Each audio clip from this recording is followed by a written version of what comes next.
And so for you, what kind of were the inklings of what you thought might be the issue? Because you had mentioned, I think, in one of our things about something about cake and ice cream and how you can feel like there was like maybe a little bit of like resentment about letting something go, but yet contending with a voice in your head that's telling you what you have to do. So when you look back, what were maybe some of the ways the voice was kind of interfering with what needed to be done? It was sort of strange because it wasn't the typical mind voice where it's like, "Oh, you should have cake and ice cream," which I've had before, but it was almost more like insidious, where it was in the background, but I wasn't. It was just like, "You're having cake and ice cream tonight." And there wasn't even a mental discussion about it. It was just, "This is what we're doing, and that's the end of it." So that's where I think I felt stuck, Mhm. where I felt like I couldn't change that behavior. Mhm.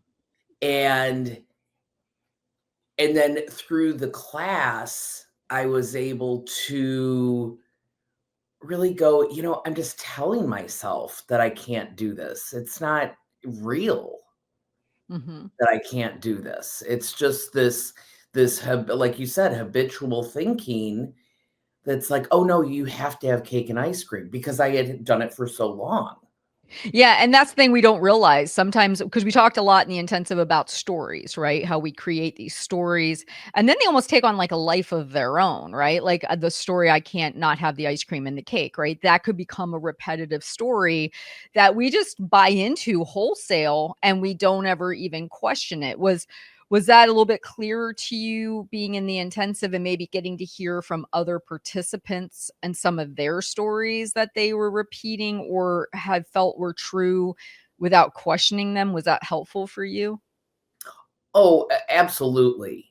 It really on both ends of things, being able to see that more clearly, that it was like, this is just a story. That's all it is.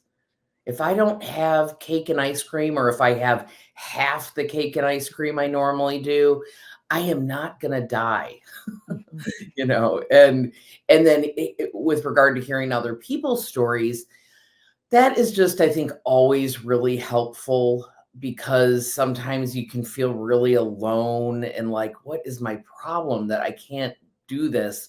And that's also just not true. There are a lot of people who struggle with the same thing. 100%. And in the intensive, one of the things I was really surprised and actually happy to see was there was a lot of conversations about relationships. Like we had one lady in particular who her husband brings her candy or pretzels, and she had a story, right, that he was doing this and kind of sabotaging her and all this. And then we had another lady who was wanting to have ice cream impulsively and how her husband responded. It created a rift between the two of them. And I don't think a lot of times we realize too, sometimes these stories that we might have about cake and ice cream and other things, we also can sometimes have them in relationships. Was that something you were already aware of and had started to work on for yourself, or was that something that seemed newer to you as well? Um, the relationship part, I've worked on that for a very long time. So I don't know if in my personal relationships I necessarily felt that quite as much. Um, Although I will say I have really begun to put a lot of emphasis on what I need in a relationship, and being able to say no. It Hmm. actually just happened with someone where I already had too much on my plate, and I was like, I really wanted to get together with this person, but I I was like, I know what's gonna happen. I'm gonna get so stressed out, and that could activate, wanting to binge or overeat, or whatever it might be, or even just a not great mental state. Hmm. So, so I'm really finding myself saying no really asking myself what I need.